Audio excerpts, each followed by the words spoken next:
네, 먼저 참 부모님 말씀 훈독하겠습니다. 말씀 선지 113권 326쪽의 말씀 되겠습니다. 희생하는 자는 반드시 중심자가 되는 거예요. 가정에 있어서 효자는 보다 희생하는 사람입니다. 그렇기 때문에 가정의 중심이 되는 것입니다. 나라의 애국자는 보다 희생하는 사람이기 때문에 나라의 중심자가 되는 것입니다. 성인 중에서도 보다 희생하는 성인이 성인 중에 중심이 되는 것입니다.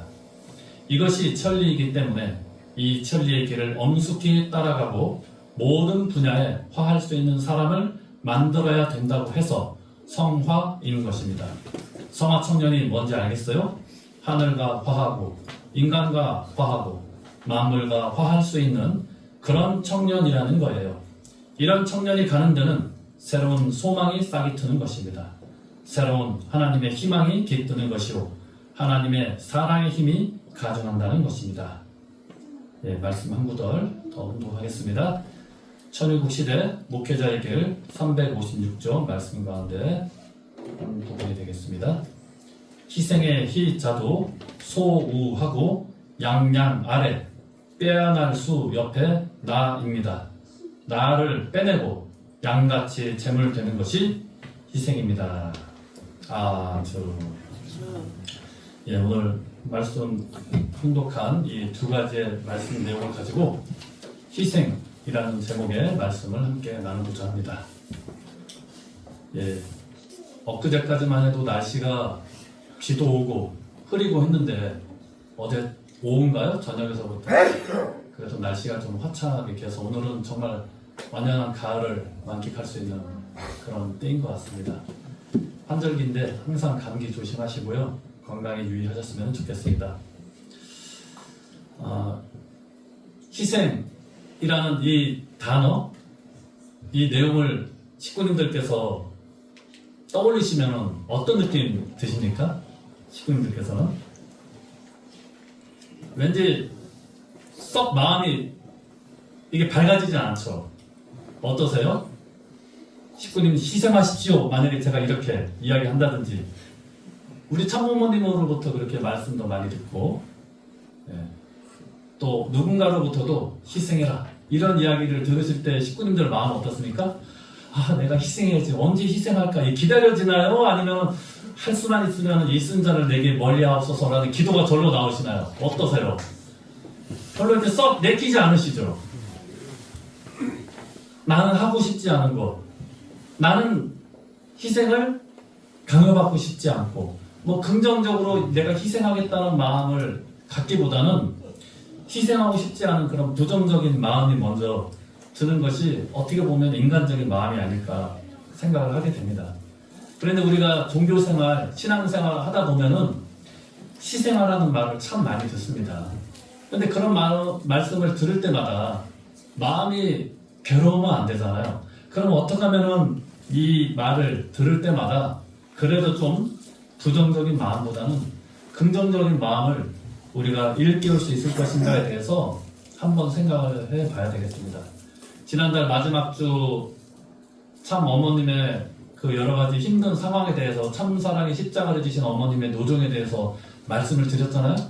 어머님께서도 마찬가지로 희생의 노정을 걷고 계신 것과 마찬가지로 우리도 이 종교생활 또 신앙생활 이 뜻길을 걸어가는 데 있어서 희생이라는 것은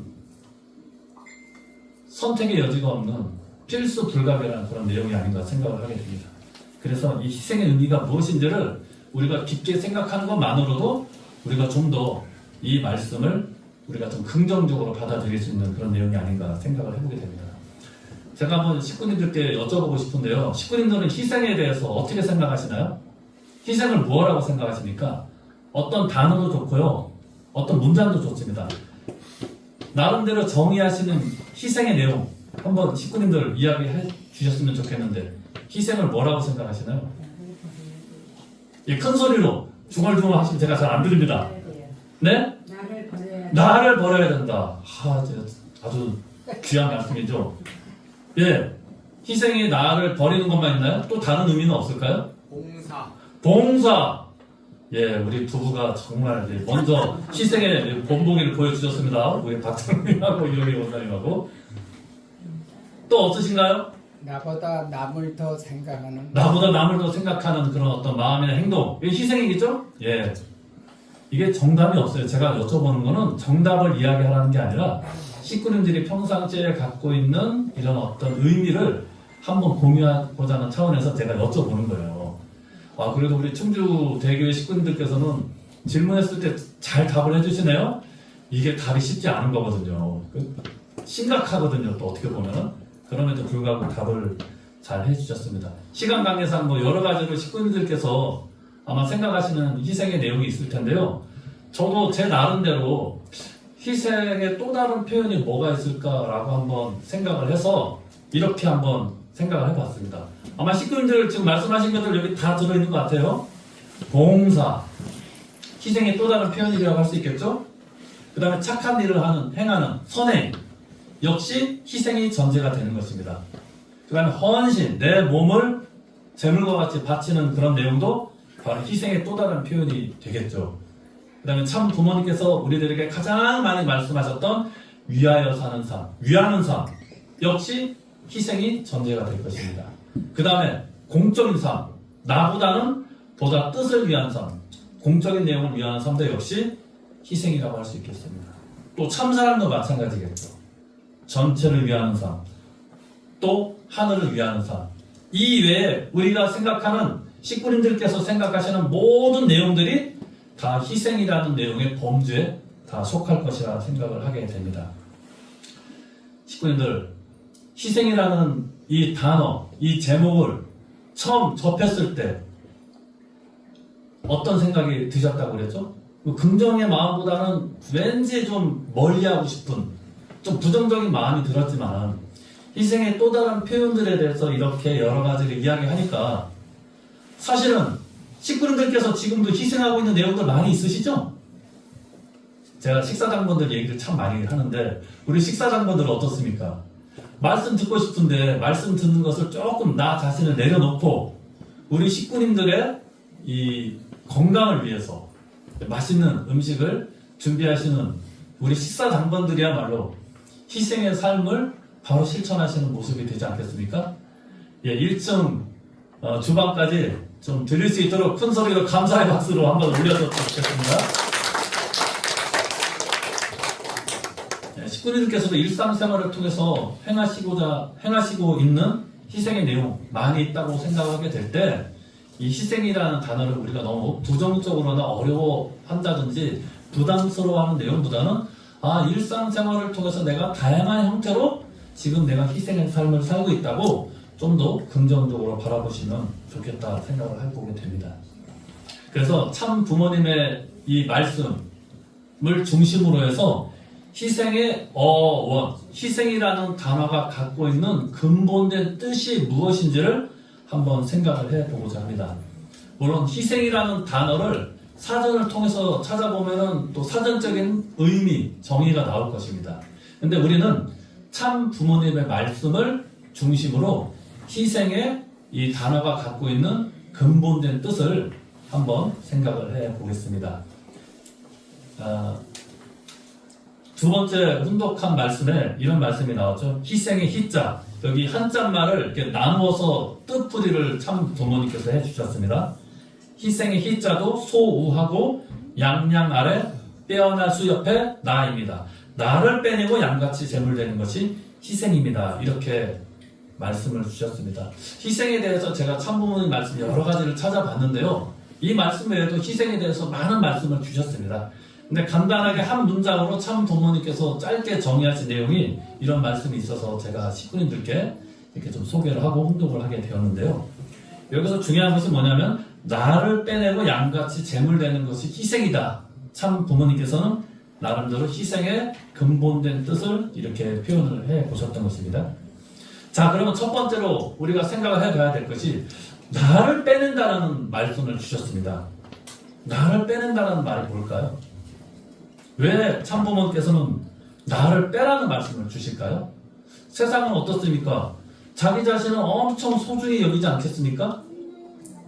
우리 남자 식구님들은 잘 모르겠지만 우리 여자 식구님들 지금도 늘어나는 이 팔뚝살과 뱃살 때문에 얼마나 고민이 많으세요? 그 살들을 조금이라도 줄이려고 엄청나게 많이 노력하시잖아요. 나를 사랑하기 위해서 우리 식구님들도 그렇지만 또 세상 사람들은 우리 여성들은 나를 사랑하기 위한 투자를 엄청나게 많이 하십니다. 시간과 노력과 돈을 많이 투자하면서 나 자신을 좀 더 아끼고 사랑하고 귀하게 여기려고 많이 노력을 하는데 참 부모님께서는 나를 빼내라는 말씀을 주십니다. 그러니까 좀 세상과는 반대되는 말씀을 주시잖아요. 자, 그렇다면 여기서 말하는 나는 무엇을 의미하는 것인가? 이게 중요한 것입니다. 결론적으로 말씀드린다면 여기서 말하는 나는 타락한 이후에 타락성을 지닌 나라는 것입니다. 타락성이라는 게 뭘까요? 자기 자신밖에 모르고 이기적이고 개인적인 그런 마음, 자기의 욕심만을 취하고자 하는 자기중심적인 그런 생각과 행동들을 이끌어서 타락 이후에 갖고 있는 인간의 본성, 타락성이라고 이야기하지 않겠습니까? 그런 타락성을 지닌 이 나의 모습을 빼내야 된다. 버려내야 된다. 이것이 희생의 첫 번째 단계라는 것입니다. 타락성을 갖고 있는 이상은 희생을 할 수가 없는 거잖아요. 왜? 희생이라는 전제가 뭡니까? 나라는 개념을 내려놔야 되잖아요. 이따가 제가 여러 가지 예를 드릴 텐데 그런 타락성을 먼저 내가 벗어버리지 않으면은 희생을 할 수 없다는 말씀을 주시기 때문에 맨 먼저 나를 빼내라는 말씀. 여기서의 말을 나라는 것은 창조 본연의 창조 이상적인 인간의 모습이 아니라 타락 이후에 잘못된 마음을 갖고 있는 타락성을 지닌 나의 모습을 빼내라는 것입니다. 그렇게 되게 되면 어떻게 되느냐? 양같이 재물의 노정을 재물된 모습으로 갈 수 있다는 말씀을 주십니다. 여기서 양같이 재물되라는 말씀을 주십니다. 양이 갖고 있는 이 의미가 뭘까요? 양이라는 동물이 갖고 있는 상징하는 의미. 2014년도가 벌써 좀 10여 년 전인데 청양의 해를 맞이해서 참 어머님께서 양처럼 푸르고 깨끗해야 된다는 말씀도 주셨거든요. 여기서 말하는 양의 의미, 아마 식구님들께서 생각하시는 양의 의미가 있을 것입니다. 양이란 동물이 초식 동물이니까 좀 초식 동물이 대체적으로 더 순하잖아요. 예, 주인이 이리 가라면 이리 가고 저리 가라면 저리 가고 또 때가 되면 양털을 깎는데 예, 발버둥 많이 안 치고 깎으면 깎이는 데도 가만히 있잖아요. 그 다음에 뭐 소도 마찬가지지만 양도 양고기, 한국 사람들은 양고기 잘 안 먹지만 외국에서는 양고기 좋아하잖아요. 그러니까 아낌없이 자기 모든 것을 다 인간을 위해서 희생하는 동물 중에 하나가 양입니다. 그런 어떤 좀 순하고 좀 깨끗하고 그런 의미를 갖고 있기 때문에 그래서 그런지 모르겠지만 구약 시대에는 이제 제물의 시대였잖아요. 하늘 앞에 제사를 드리는 신앙을 했잖아요. 그 제물 가운데서도 양을 번제로 드렸던 것입니다. 아브라함의 삼제물에서도 나오는 하나의 제물이 바로 양인 것입니다. 그래서 양같이 제물되라는 말은 뭐냐? 상징하는 내용은 이 나를 빼낸다는 것과 이제 반대되는 개념이 되겠죠. 다시 말해서 창조 본연의 모습을 갖춘 그런 인간의 모습을 일컬어서 양같이 제물된다. 창조 본성을 갖춘. 여기서 말하는 창조 본성이라는 것은 나보다는 남을 위하고자 하는 마음, 참 사랑하고자 하는 마음. 그래서 기꺼이 자기 자신을 좀 내려놓을 줄도 알고 양보할 줄도 알고 희생하고자 하는 그런 창조 본성을 갖춘 모습을 일컬어서 양같이 제물되라 라고 참 부모님께서 말씀을 주셨습니다. 그렇기 때문에 우리가 희생의 근본된 이 말의 이 의미가 뜻이 뭐냐, 근본이 뭐냐, 뭐 여러 가지 희생도 하고 봉사도 하고 선행도 하고 하는 그런 모든 내용의 전제 조건은 뭐냐? 타락성을 빼고 창조 본성을 갖춘 인간의 모습이 되는 것이 중요하다. 이게 희생의 근본된 뜻, 어원이라는 것입니다. 그런 모습을 갖출 때 그 사람은 기꺼이 선행도 하고 봉사도 하고 위하는 삶도 하고 나 자신을 내려놓을 줄도 알고 모든 삶의 행태를 나보다는 전체를 위하고 하늘을 위하고자 하는 마음을 거듭날 수 있다는 것입니다. 그래서 희생의 근본된 뜻이 어떤 이 행위라든지 그런 것이 아니라 창조 본성을 갖춘 인간의 모습, 창조 본연의 인간의 모습을 회복하는 것이 희생의 진정한 의미라는 것을 제가 재차 3차 강조하는 만큼 식구님들께서 이 점을 꼭 염두에 두셨으면 좋겠습니다. 자, 그렇다면 희생의 어떤 구체적인 사례, 우리가 공감할 수 있는 사례가 주위에 많이 있는데요. 제가 좀 기사를 찾아봤습니다. 사실은 이 말씀은 옛날부터 제가 좀 준비한 거라 이 제목이 신문 기사, 인터넷 기사에 나온 제목 그대로 제가 옮긴 겁니다. 2017년도에 있었던 일이랍니다. 아이 엄마가 흘린 음료수 대신 치워준 여고생에게 찾아온 행운. 뭔가 여학생이 착한 일을 하니까 좋은 일이 생겼다는 것을 우리가 미루어 짐작할 수 있겠죠? 중국의 어느 버스에서 있었던 일이라고 합니다. 여기 보이는 이 여학생이 이 제목의 주인공이 되겠습니다. 하루는 중국 시내에서 버스를 타고 이제 어느 아이를 키우고 있는 아이 엄마가 아이를 안고 버스를 타고 이제 목적하는 방향을 이제 가고 있었다고 합니다. 근데 그 아이 엄마가 실수로 그만 음료수를 바닥에 쏟았답니다. 쏟으니까 버스 바닥에 음료수로 막 흥건히 막 젖겠죠? 승객들이 또 불편함을 느낄 수 있잖아요. 그러니까 그 아이 엄마가 음료수를 닦으려고 했지만은 아이를 안고 있었고 또 버스가 계속 움직이고 있다 보니까 그 바닥에 흘린 음료를 닦기가 쉽지가 않았대요. 그래서 너무 갑작스러운 상황이라 당황하고 어찌할 바를 모르고 있었을 때 그때 이 사진에 나와 있는 이 여학생이 말없이 자기 가방에서 화장지를 꺼내가지고 바닥을 깨끗하게 닦았답니다. 그래서 엉망이 된 버스 안을 깨끗하게 치운 여학생은요, 여성이 고맙다는 인사를 하기 전에 다음 정거장에 내리게 되었답니다.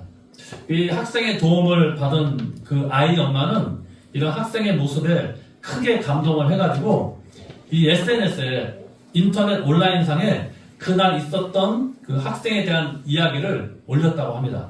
그러니까 이제 그 온라인을 접하는 이제 누리꾼들도 이 마음 착한 여학생에 대해서 칭찬의 댓글을 달면서 이렇게 그 여학생의 칭찬을 하는 그런 댓글을 달았다고 합니다. 근데 나중에 이제 며칠이 지나서 얼마 후에 이 CCTV에 이 여학생이 찍혔잖아요. 이 여학생의 신분이 밝혀진 거예요. 어느 고등학교의 여학생으로 밝혀졌답니다.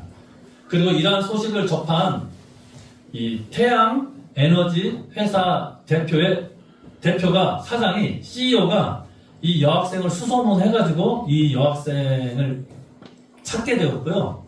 이 여학생한테 고등학교를 졸업하면은 우리 회사에서 일했으면 좋겠다. 이렇게 스카우트 제의를 한 거예요. 그러면서 왜 이 여학생을 스카우트하게 되었냐고 이제 기자가 물으니까 이 CEO가 예의 바른 행동, 그 버스를 닦았잖아요. 예의 바른 행동. 그러면서도 전혀 이제 싫어하거나 그런 낯빛이 아니라 웃는 얼굴이 참 인상이 깊었다. 예의 바른 모습과 웃는 얼굴이 너무나 인상 깊었고 이런 사람이 우리 회사의 직원이 되면 정말 좋겠다는 마음을 갖고 이 여학생한테 스카우트 제의를 한 것입니다. 이 여학생은 아직 고등학교도 졸업하기 전인데 벌써 취직이 보장된 거잖아요. 그 주요한 내용이 뭐냐? 선행을 한 것에, 다시 말해서 자기를 희생한 것에 이 좋은 일이 생긴 거예요. 그러니까 기사도 이렇게 나오게 된 것입니다. 버스 바닥을 한번 닦았을 뿐인데 어떻게 보면 자기 인생을 전환할 수 있는, 바꿀 수 있는 기회를 맞이하게 된 거잖아요. 자, 이런 내용을 접하면은 우리 식구님들 착한 일 하고 싶으십니까? 안 하고 싶으십니까? 하고 싶겠죠. 버스를 타고 지나가다가 누가 음료수 쏟지 않나 얼른 쏟아라 마음속에 이제 기도를 하고 있다. 누가 쏟으면 얼른 냉큼 이제 가방에서 꺼내가지고 화장지를 닦는 그런 우리들의 모습이 자연스럽게 떠오르지 않으세요? 근데 중국에서만 이런 일이 있었느냐? 우리나라에서도 이 마찬가지로 비슷한 이런 내용들이 있었다는 것입니다. 이것도 역시 이 제목이 기사에 나온 제목 그대로 제가 달아봤습니다. 토삼을 손으로 지은 6호선 천사. 6호선이라니까 지하철을 이제 말하는 거겠죠. 서울 지하철. 이 일은 2023년도 7월 6일 밤 10시에 있었다고 합니다. 어느 승객이 밤 10시 40분쯤에 이제 일을 마치고 퇴근하고 이제 집으로 돌아가는 길에 이제 6호선 지하철을 타고 자리에 앉아 있었는데 그 맞은편에 아마 취객이 있었던 모양이에요. 이렇게 구토를 한 모양이죠. 그 토사물이 맞은편 의자에 있는 모습을 보게 되었답니다. 그러니까 그 모습을 보니까 그 승객은 그 여자였던 모양이에요. 주부였는데 주부임에도 내가 선뜻 치고자 하는 마음이 들지 않았다. 그러니까 치고 싶은 마음 안 들잖아요. 얼마나 그 이제 지저분하고 좀 더럽고 그렇잖아요. 그러니까 인상이 찌푸려지고 그리고 너무 일을 마치고 왔기 때문에 피곤해가지고 잠깐 잠이 들었어요. 그러다가 다시 눈을 뜨니까 어느 청년이 말없이 그 의자에 있는 토사물을 역시 휴지로 치우고 있는 것을 보게 되었던 것입니다. 누가 오든지 안 오든지 간에 그 주위의 시선에 아랑곳하지 않고 신경 쓰지 않고 그 토사물을 깨끗하게 오물을 벅벅벅 이게 닦아냈고요.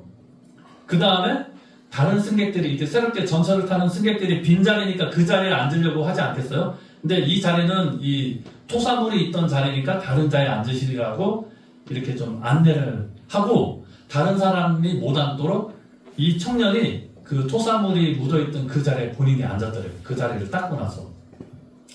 그러니까 너무 피곤한 입장이었는데도 그 청년의 모습을 보니까 피곤이 순식간에 달아나게 됐고 그 다음에 왠지 모르게 마음속으로 이렇게 뭉클한 감동이 밀려오게 된 것을 느끼게 되었다고 합니다.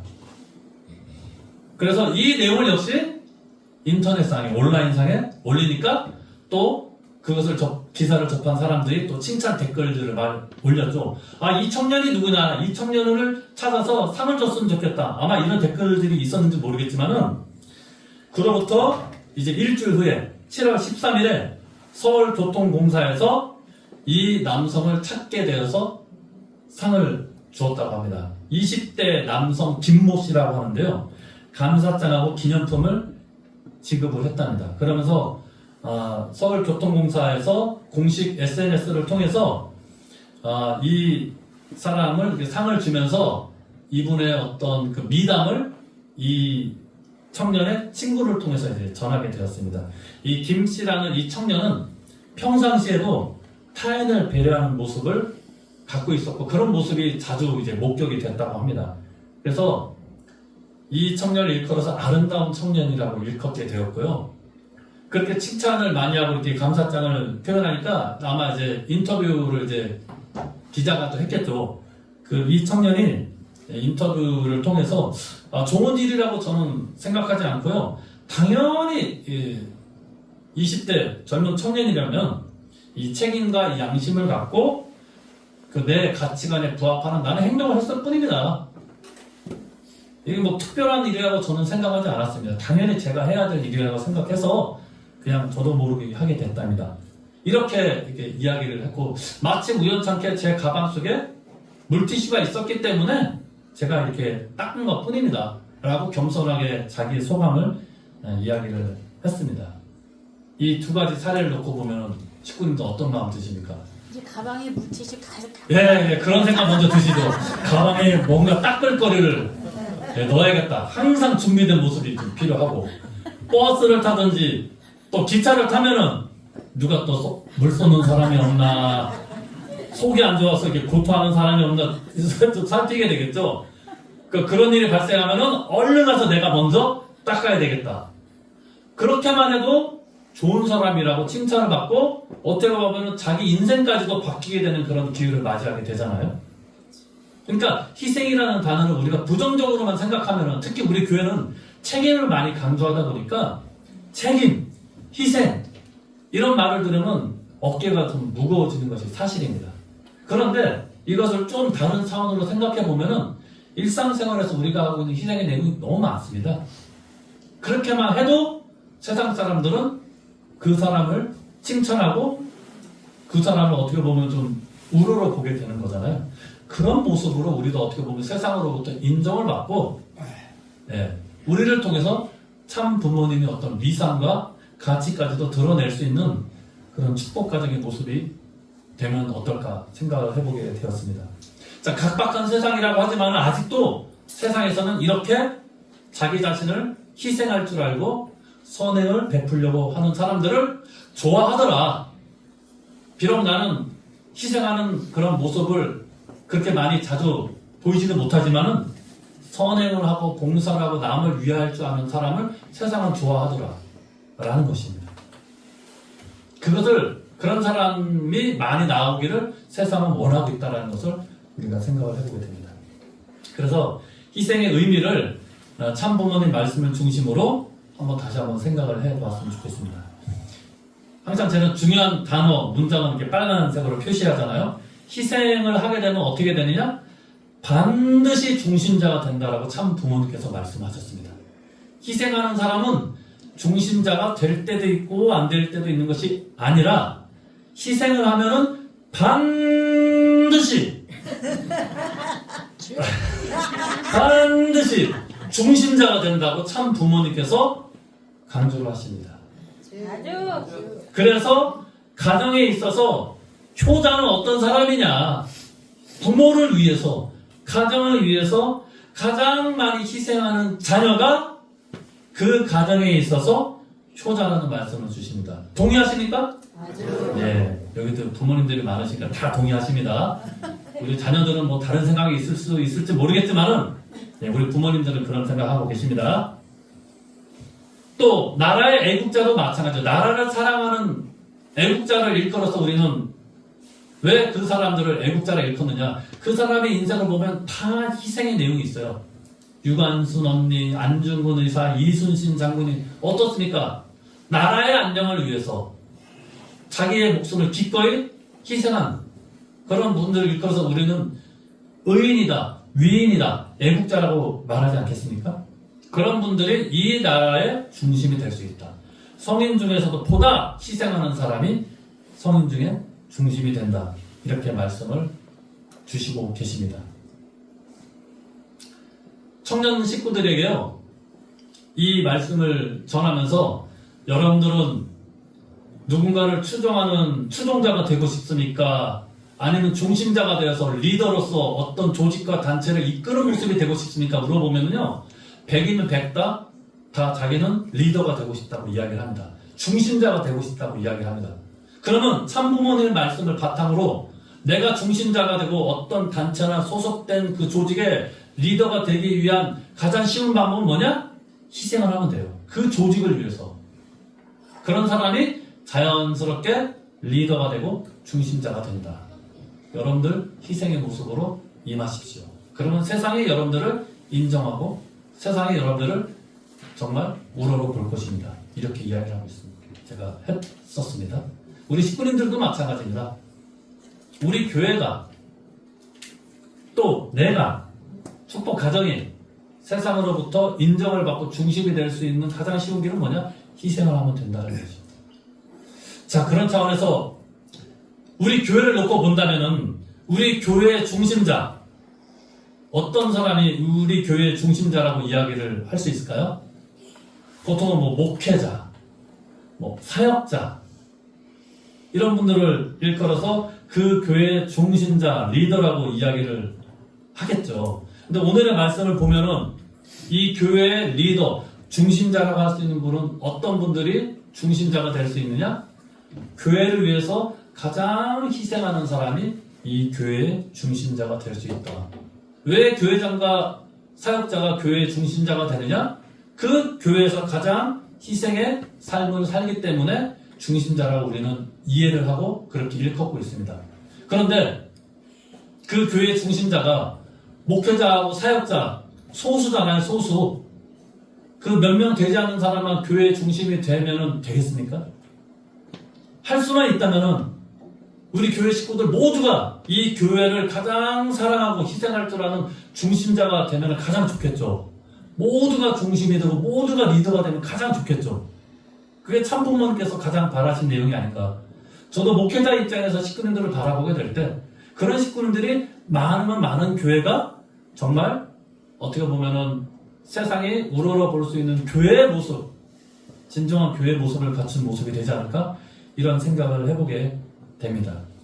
그래서 이 말씀을 중심으로 모두가 희생하는 마음과 그런 삶을 살아가기 위해서 노력하게 된다면 우리 교회는 세상의 희망이 될 것이고 세상이 우러러 볼 수 있는 동경하는 그런 가정연합, 통일교회가 될 수 있을 것이라고 생각합니다. 맞습니까?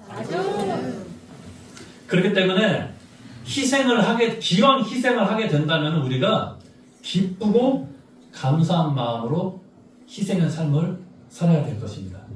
그런데 놀라운 것은요, 희생을 하면은 자기가 손해 볼 걸로 보통은 상식적으로 생각을 하는데 절대로 손해를 안 봅니다. 희생을 하면. 제가 학생들 대상으로 실험도 했거든요. 희생을 하면은 절대 손해 보지 않는다. 자, 희생의 다른 표현이 뭐냐? 수수작용으로 볼 수 있습니다. 먼저 주는 거예요. 수수작용의 숫자가 줄 숫자잖아요. 주고 난 다음에 반들보잖아요. 주면은 내가 가진 걸 주기 때문에 내가 손해를 보는 것 같지만은 수수작용의 원리에 따라서 주면 어떻게 됩니까? 반드시 받게 되잖아요. 네, 그걸 실험을 했습니다. 제가 지갑에서 돈을 꺼내가지고요. 내가 1,000원 갖고 상대방이 1,000원 갖고 먼저 주게 되면 어떤 일이 벌어지냐. 서로 주니까 내가 1,000원을 주면 나한테는 1,000원이 없어지게 되지만 또 상대방이 나한테 1,000원을 주니까 그대로 1,000원을 갖게 되면서 주고받게 되잖아요. 근데 반대로 받으려고 하면 어떻게 되느냐? 아무런 작용이 일어나지 않는다는 거예요. 그러니까 먼저 주면은 손해 나는 것 같지만 주는 것 이상으로 돌려받는 게 있어요. 그게 보이는 형태든지 간에 보이지 않는 어떤 무형의 가치로든지 간에. 그래서 희생을 하게 되면은 참 부모님 말씀에 따라서 반드시 중심자가 될 수 있다는 것입니다. 세상이 그런 사람을 좋아해요. 자기는 희생하기 싫어하면서도 희생하는 사람을 동경하고 희생하는 사람을 드높이 올리는 그런 마음들이 아직까지 남아있다는 것입니다. 그런 모습으로 이 중심자가 되게 될 때 그 어느 조직이든 단체든 간에 리더로서 그 조직을 이끌어갈 수 있는 중심자가 되고 그런 중심자가 우리 교회 모든 식구님들이 되었으면 좋겠습니다. 자, 두 번째 희생의 의미 한번 생각해 보겠습니다. 이렇게 말씀하셨습니다.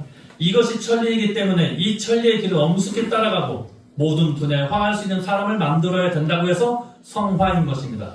성화 청년이 뭔지 알겠어요? 하늘과 화하고 인간과 화하고 만물과 화할 수 있는 그런 청년이라는 거예요. 여기서 말하는 이것이 희생이죠. 희생이 뭐냐? 천리라는 것입니다. 천리. 그대로 한자말을 풀이하면 하늘의 이치. 하늘의 이치는 하늘의 근본된 뜻을 의미하는 것이겠죠. 이것을 한번 구체적으로 한번 생각을 해보겠습니다. 천리라는 것을 하늘의 뜻, 하늘의 이치를 원리적인 용어로 표현한다면 창조 원리가 될 것입니다. 창조 원리 가운데서도 하늘이 뜻하시는 바를, 목적하는 바를 이루는 내용이 창조 목적이 되겠잖아요. 자, 그렇다면 나 개인을 놓고 이 창조 목적을 생각하면 뭐가 될까요? 창조 목적을 성경에서는 크게 세 가지 축복으로 표현했잖아요. 그러면 나 자신을 놓고 창조 목적을 표현한다면 제1축복, 제2축복, 제3축복 가운데 뭘까요? 제1축복이 되겠죠. 이 천리, 창조 원리, 창조 목적은 나 개인을 중심 삼고 보면은 제1축복을 완성하는 것입니다. 제1축복 완성이 뭐냐? 개성 완성이고 인격 완성입니다. 이것은 표면적인 것이고요. 보다 근본적인 것은 뭐냐? 내 영인체, 속사람을 완성하는 것에 제1축복 완성의 의미가 있잖아요. 자, 그렇다면 영인체를 완성하기 위해서는 두 가지 요소가 필요합니다. 그게 뭘까요? 식구들 다 들으셔도 아실 거예요. 영인체가 성장하기 위한 두 가지 요소. 생명요소. 예. 생명요소. 생소를 먼저 받아야 됩니다. 그리고 육신의 선행을 통해서 생력 요소를 받아서 이 두 가지 내용이 수수작용을 함으로써 영인체는 성장과 완성을 한다고 창조 원리에서는 이야기를 하고 있습니다. 자, 여기서 말하는 생소가 뭘까요? 의미가 생소한가요? 아니죠. 예. 웃는 분들은 자 나이가 좀 드신 분들이고 안 웃으시는 분들은 젊으신 분들입니다. 청년 식구들 안 웃더라고요. 생소하냐고 물으니까 어이없어더라고요. 그 생소가 뭐냐? 하늘로부터 받는 생소, 그게 사랑과 진리입니다. 그렇죠? 내 영인체에 성장할 수 있는 요소, 양적인 요소가 뭐냐? 사랑과 진리입니다. 이 사랑과 진리를 내가 받음으로써 내 자신의 마음의 힘을 키우는 것인데, 그 마음의 힘은 어떤 마음의 힘을 키우냐? 본심의 마음의 힘, 창조 본성. 이 본심의 힘을 키우는 요소가 뭐냐? 사랑과 진리, 생소가 되겠습니다. 자, 그렇다면 이 본심의 힘을 키우기 위한 신앙적인 행위가 뭐가 있을까요? 질문이 좀 어려운가요? 이게 의외로 간단한데 식구님들 매일 하시는 건데 사실은 훈독, 기도, 답을 다 말씀하셨습니다. 왜 훈독을 참부모님께서 훈독회라는 명칭까지도 제정하시면서 훈독을 하라고 말씀하시고 왜 기도를 하라고 말씀하시느냐? 이것이 나의 본심의 힘을 키우는 신앙적인 행위이기 때문에 훈독과 기도를 하라는 것입니다. 훈독을 하게 되면 거기에 하늘 부모님의, 참 부모님의 진리의 말씀을 우리가 접하게 되죠. 그 내용 갖고 기도를 하게 되면 하늘의 사랑을 내가 호흡하고 느낄 수 있는 그런 요소가 작용되기 때문에 내 영인체가 더 밝아지고 성장하고 완성할 수 있는 하나의 요소가 된다는 것입니다. 그것을 알려주는 내용이 이 신앙의 행위, 훈독과 기도가 되겠습니다. 그래서 우리가 이거는 강조를 하지 않아도 우리가 알아서 훈독을 하고 기도를 매일매일 해야 되는 것입니다. 그 다음에 두 번째로 이것만 갖고 영인체가 성장하느냐? 또 하나의 요소가 필요하다는 거죠. 음적인 요소로, 음성적인 요소로 생력 요소. 식구님들이 좀 헷갈리시는 것 같아요. 생력 요소와 생력 요소를 헷갈리시더라고요. 예, 생력, 여기서 력은 힘 역자잖아요. 그러니까 힘을 쓰는 거예요. 영어로 하면은 액션. 육신의 액션. 그래서 생력 요소가 되는 거예요. 육신의 선행을 통해서 좋은 요소가 영인체에 작용하게 될 때 영인체가 성장할 수 있고 완성할 수 있다는 거예요. 그래서 생력 요소가 필요한 것입니다. 그 생력 요소가 뭐냐? 아까 식구님들께서 말씀하신 선행, 또 오늘의 말씀의 주제를 본다면 희생이에요. 희생의 삶, 희생의 육신의 삶, 선행이 필요한 것입니다. 이 내 몸뚱아리가, 내 몸이 착한 일을 할 수 있고 보다 희생할 수 있는 내 몸으로 만들기 위해서 하는 신앙 행위가 뭐가 있을까요? 그렇다면 몸을 치는 신앙의 행위를 하죠. 왜 몸을 칠까요? 나를 빼내야 된다는 말씀을 참부모님께서 먼저 주셨잖아요. 이 몸뚱아리는요, 이제 조금 있으면 이제 점심시간 되면 어떻습니까? 배가 고프면 밥 달라고 막 배에서 아우성 치죠? 나는 먹기 싫어도 배는 배고프다고 밥 달라고 난리예요. 그리고 또 때가 되면은, 밤이 되면은 졸립잖아요. 나는 자기 싫어도 내 몸은 잠을 자야 된다고 계속 나한테 알려요. 내 몸뚱아리는 본능에 충실하기 때문에 어떻게 보면 내 육신의 건강을 지키기 위해서 그렇게 작용을 하는데, 그러다 보니까 내 몸만을 지키려고 하는 그런 것이 작용하다 보니까 좀 이기적이고 개인적인 그런 행위를 하기가 쉽습니다. 몸을 중심한 삶은. 그런 몸뚱아리가 올라가는 방향으로 갈 수 있도록 그 잘못된 몸을 치는 행위를 하는 것이 신앙의 행위에 있어서 뭐가 있을까요? 금식. 많이 하셨어요. 우리 김하자 권사님 많이 하셔서 금식 보니까. 바로 금식하는 거 보니까. 자, 그 다음에 우리 매일 철야하죠? 기도. 철야. 잠을 안 자고 하잖아요. 잠자는 시간에 우리 안 자고 철야를 왜 합니까? 이기적인 개인적인 이 잘못된 방향으로 가는 내 몸뚱아리를 치는 행위예요. 신앙의 행위. 금식. 왜 밥 안 먹는 바보 같은 행위를 할까요?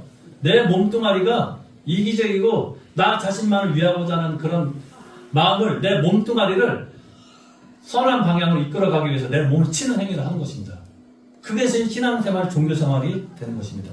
그래서 아마 여기 아까 우리 양명수 권사님도 처음에 이제 교회 입교했을 당시를 이제 설명하셨는데, 교회에 들어오면 가장 먼저 듣는 얘기가 뭐가 있습니까?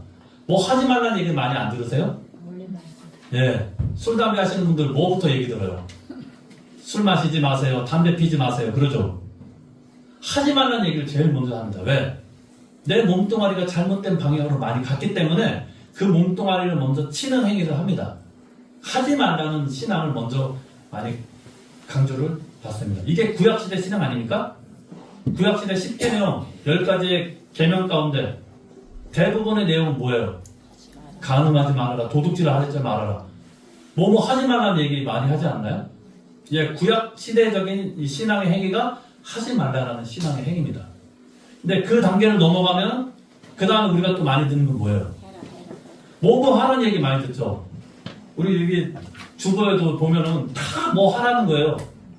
특별정성 1번 특별정성 드려라, 2번 교류 만남의 장 가져라, 3번 평화기도회가 충북 교구 주관으로 있으니까 참석하라.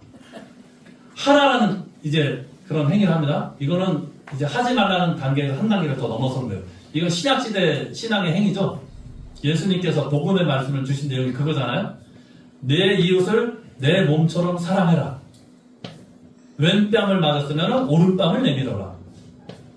뭐뭐 해라.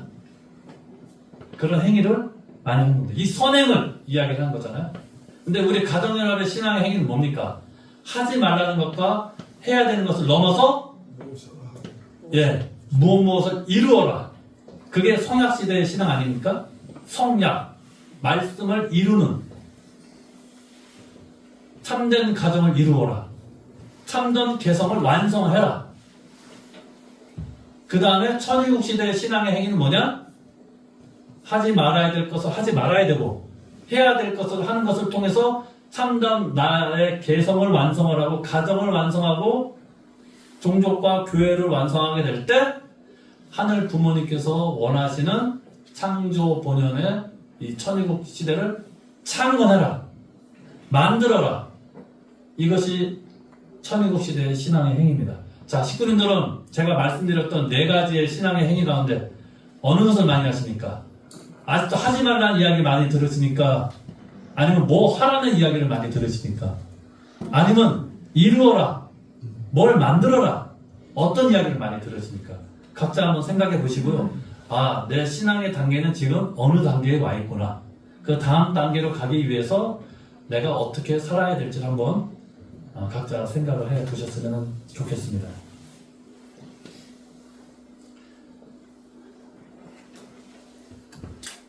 이것이 종교 생활입니다. 이 본심의 힘을 키우고 삿된 이 몸의 행위를 치는 생활, 이것이 종교 생활 아닙니까?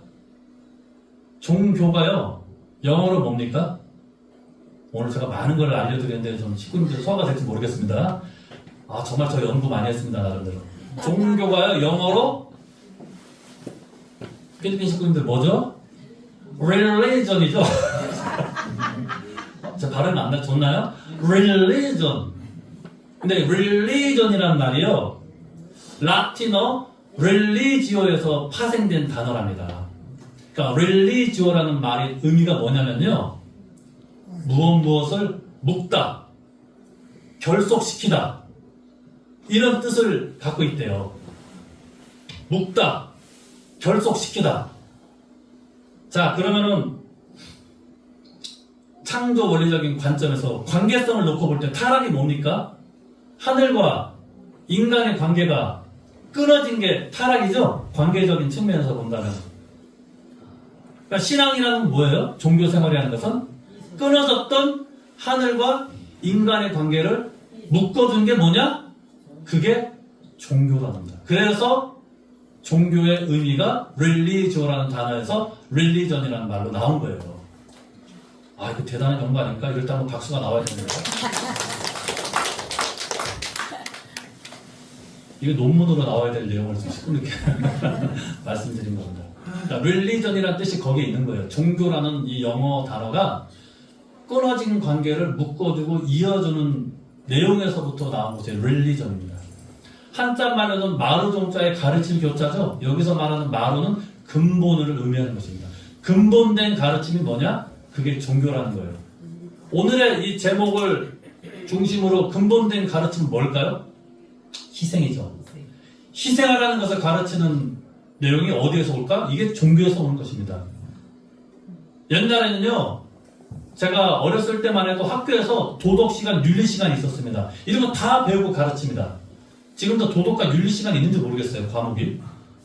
근데 요새 학교에서는 이게 중요하지가 않아요. 수학, 영어, 과학 이런 게 중요한 거죠. 어떻게 하면 대학교 입학을 잘할 것이냐, 어떻게 하면 취직을 잘할 것인가에만 몰두하고 있습니다. 학생들이.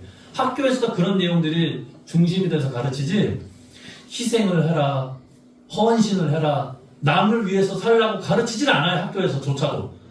유일하게 이러한 인간으로서 마땅히 행해야 될 근본된 이 삶의 내용을 가르치는 방편이 뭐냐? 종교밖에 없어요. 그래서 따라서 현대인들은 반드시 신앙생활, 종교생활을 해야 되는 것입니다. 왜? 종교라는 한자말이 거기에 의미를 두고 있거든요. 영단어, religion이란 말도. 그래서 이 관계성을 우리가 잘 묶어 나아갈 수 있고 엮어 나아갈 수 있는 그런 사람을 일컬어서 화동의 중심체라고 하지 않습니까? 참 부모님께서는 성화라고 말씀을 주신 거예요. 우리 아까 성화청년 행진곡도 불렀죠? 성화청년 행진곡의 성화가 그런 뜻이 있는 것입니다. 관계성이 원만하고, 그게 인간은 나와 상대방과의 관계뿐만 아니고 나와 하늘과의 관계도 그렇고 나와 세상과의, 환경과의 관계도 그렇고, 그런 관계를 잘 맺는 사람이 화동의 중심체가 되고 어느 조직, 어느 단체든지 중심자가 되고 리더가 될 수 있다. 이런 말씀을 우리들에게 분명히 주시게 되십니다. 그런 모습으로 나아가게 될 때 그런 존재는 어떤 존재가 되느냐, 하늘이 보시기에 새로운 희망과 하나님의 소망이 싹 틀 수 있는 존재로서 거듭나게 된다는 것입니다. 이런 청년, 이런 식구들이 가는데 새로운 소망이 싹이 트는 것이고 새로운 하나님의 희망이 깃드는 것이고 하나님의 힘이 가증한다고 참 부모님께서는 말씀을 주고 계십니다. 지금은요, 옛날에 비하면 얼마나 환경적으로 풍요로운 삶을 살고 있습니까? 옛날하고 비교가 되지 않죠? 식구님들 보릿고개 하면 다 아시죠? 예. 젊은 학생들은 보릿고개가 뭐예요? 물어봐요. 예. 뭐 시간 없으니까 보릿고개에 대한 의미는 뭐 나중에 한번 뭐 인터넷으로 찾아보시든지, 그만큼 못 먹고 못 입었던 시절들이 불과 몇십 년 전이었어요. 근데 지금은 그때 시절이 생각나지 않을 정도로 너무나 풍요롭고 풍족한 삶을 살아가고 있습니다. 그런데 왜 특히 젊은 청년들은, 젊은 식구들은 이 세상을 살아가기가 왜 힘들다고, 왜 각박하다고 이야기를 할까요? 한때는 우리나라를 일컬어서 헬 조선이라는 말까지 썼어요. 헬, 지옥이잖아요. 이 지옥 같은 나라를 내가 떠나고 싶다라고 말할 정도로 지금의 삶을 살아가는 게 녹록지 않다는 표현을 했습니다. 분명히 환경적으로는 옛날하고 비교할 수 없을 정도로 풍요롭게, 밥 굶어서 죽었다는 얘기 잘 안 나오죠, 요새는. 쌀 떨어져서 배고프다는 얘기 없잖아요. 집에 쌀 떨어질 걱정하시니까, 식구님들? 쌀 떨어지면 고기 먹으면 되죠. 이런다니까요, 청년들은. 아니, 쌀 떨어지면 고기 먹으면 되죠. 고기 사 먹으면 되죠. 그런 걸 잘 몰라요. 그만큼 경제적으로 윤택하고 풍요로운 삶을 삶에도 불구하고 세상 살기가 쉽지 않다고 좌절하고 그런 경우가 많습니다. 왜 그럴까요? 외적인, 물질적인 것 때문에 그럴까요? 그런 것이 아니겠죠. 내적인 어떤 문화는 문화, 정신적으로 더 각박함이 나를 사로잡기 때문에 더 세상 살기가 쉽지 않다고 생각하는 건 아닌지 모르겠습니다. 그러니까 왜 각박한 삶을 사느냐? 세상이 점점 이기적이고 개인적인 욕망이 가득한 삶을 추구하고 있기 때문에 그 각박함을 느끼고 있는 것은 아닌가 생각을 해보게 됩니다. 그런데 그런 각박한 세상, 세류 속에서도, 문화 속에서도 아까 두 가지 사례 제가 말씀드렸잖아요. 버스에서 버스를 닦았던 그 여학생, 지하철 토사물을 치웠던 그 청년들을 기리고 칭찬하는 그런 세상의 각박함 속에서도 그런 사람을 동경하는 모습이 있다는 것을 통해서 그런 사람이 요소 분야에 많으면 많을수록 새로운 희망을 볼 수가 있고, 그 희망을 통해서 하늘 부모님은 새로운 소망까지도 싹을 틔우고 싶어 하신다는 것입니다. 그러한 중심자가 누가 됐으면 좋겠어요. 하늘 입장에서 보면 우리 축복 중심 가정이 되면 좋지 않겠습니까?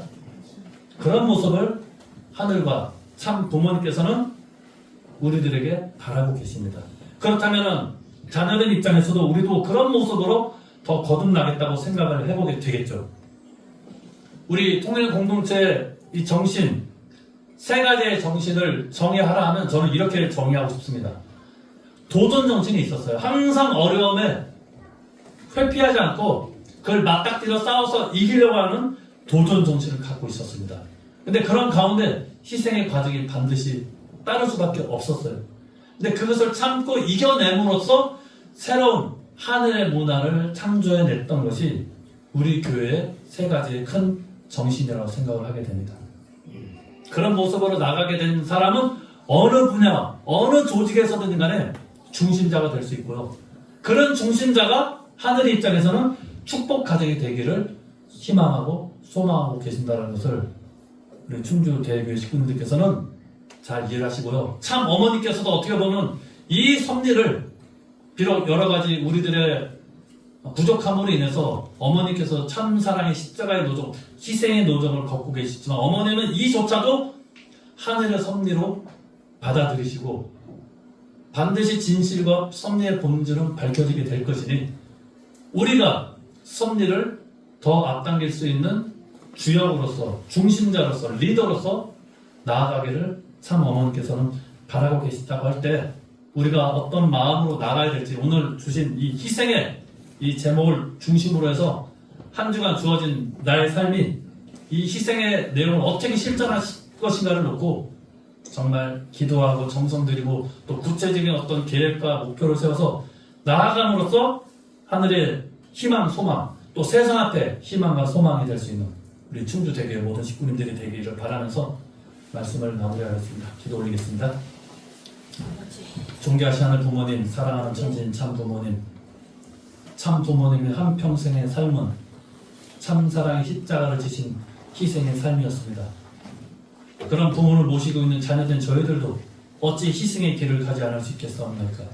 희생을 통하여서 새로운 하늘의 섭리를 이끌어가고 그 하늘의 뜻을 이루고자 하시는 당신의 그 심정과 하나가 될 수 있는 자녀된 우리 모습으로 거듭남으로써 세상의 중심이 되고 세상의 희망과 소망이 됨으로써 하늘 앞에도 그런 희망과 소망을 전해줄 수 있는 그런 축복 가정으로서 충주대교의 식구님들이 되기를 바라는 마음으로 오늘 이 말씀을 함께 나누었사오니 전체를 하늘이 주관해 주시고 앞으로 또 주어진 한 주간의 한날의 삶을 하늘이 주관해 주시옵기를 간절히 바라고 원하면서 홀리마다하는 모신 축복 가정 조형의 이름으로 감사기도 드렸사옵나이다.